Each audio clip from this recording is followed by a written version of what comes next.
بسم اللہ الرحمن الرحیم۔ محترم ناظرین و سامعین، السلام علیکم ورحمۃ اللہ وبرکاتہ۔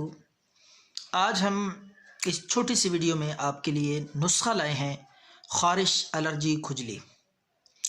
خشک خارش ہو یا دانے دار ہو، پھوڑے پھنسی کی صورت میں، بنیادی طور پہ معدے میں نقص ہو اور خون میں انفیکشن ہو، جراثیم ہو، خون گرم ہو، اس وجہ سے بنیادی طور پہ یہ علامت لاحق ہوتی ہے۔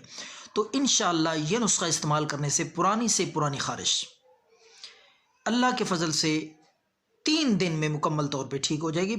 کوئی اور دوائی استعمال کرنے کی ضرورت نہیں انشاءاللہ۔ تو نسخہ بتاتے ہیں آپ کو، دیسی دعائیں دیں گے آپ ساری عمر انشاءاللہ۔ یہ نسخہ میں خود بھی بنا کے بھی تیار کرتا ہوں فی سبیل اللہ، اور جو حضرات مفت یہ نسخہ حاصل کرنا چاہتے ہیں، مفت یہ دوائی منگوانا چاہتے ہیں، تو میں نے اپنا نمبر بھی دیا ہوا ہے، تو وہ واٹس ایپ پہ رابطہ کر سکتے ہیں انشاءاللہ۔ مفت فی سبیل اللہ یہ دوائی ان کے ایڈریس پہ ان تک پہنچ جائے گی، بغیر کسی قیمت کے، بغیر سرچارج کے، کوئی اس کے چارج نہیں ہے۔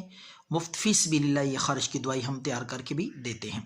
تو آپ نے کیا کرنا ہے، نسخہ میں بتا دیتا ہوں، قیمتی نسخہ ہے فی سبیل اللہ۔ پودینہ خشک پودینہ 100 گرام، اور ایک دیسی چیز ہے، پنسار سٹور سے یہ ملے گی، یہ ہے ناگ سیر بھی آپ نے 100 گرام لینی ہے۔ تیسری چیز ہے دیسی، وہ بھی پنسار کی دکان سے آپ کو ملے گی، سر پھوکا، یہ ہے 50 گرام۔ اب میں آپ کو چوتھی چیز بتاتا ہوں جو اس میں آپ نے ڈالنی ہے، شامل کرنی ہے، کلونجی 20 گرام کلونجی، سر پھوکا 50 گرام، ناگ سیر 100 گرام، پودینہ خشک 100 گرام۔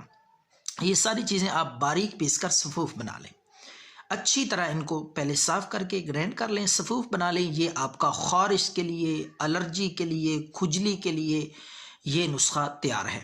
یہ صفوف آپ نے آدھا چمچ دن میں 3 بار پانی کے ساتھ، تازہ پانی لے لیں، اور صبح بھی آدھا چمچ، دوپہر کو آدھا چمچ، شام کو آدھا چمچ، 2-3 دن استعمال کریں انشاءاللہ۔ خارش کا نام و نشان نہیں رہے گا۔ دعاؤں میں یاد رکھیں۔ اللہ ہم سب کا حامی و ناصر ہو۔